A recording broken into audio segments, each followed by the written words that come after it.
সারজিৎ ভাই বলে তুমি আমার সাথে হাঁটতে হাঁটতে কথা বলো, আমার সময় নাই তোমার সাথে যে 2 মিনিট বসে কথা বলবো সেই কথা বলাটার সময় নাই। ঠিক আছে, তুমি তো সুস্থ, তুমি হাঁটতে হাঁটতে কথা বলো। আমি আর কি তার সাথে যদি হাঁটতে হাঁটতে কথা বলতে পারতাম তাহলে তো আমার বিট দিত না। ঠিক আছে, তারপর আমি তার সাথে কথা আর কি বললাম। ঠিক আছে, সে মাত্র 2 জন ক্রিটিক্যাল পেশেন্টকে দেখেছে যাদের হাত এবং পা নাই, তাদেরকে দেখে গেছে। এখন পড়ে আছে তাদের কি হবে? যেমন আমার এখন একটা বুলেট আছে পায়ে, যেটা কাটলে পা কেটে যাবে, বা এমন আছে আমি মারা যেতেও পারি। তো সে আমাকে 20,000 টাকা দিয়ে কি আমাকে ভিক্ষে দিয়ে চলে গেল? আমি কি তার কাছে ভিক্ষে চাইছি 20,000? আমার ভবিষ্যতের লাইফটা কি?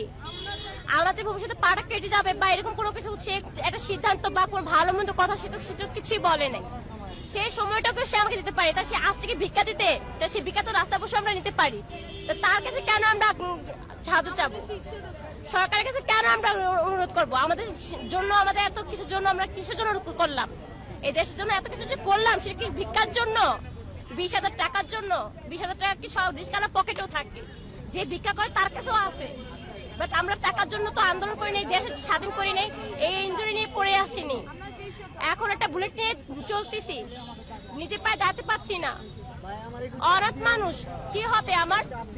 আমি একজন অনাথ, আমার ভবিষ্যৎ কি? আমি কি করব?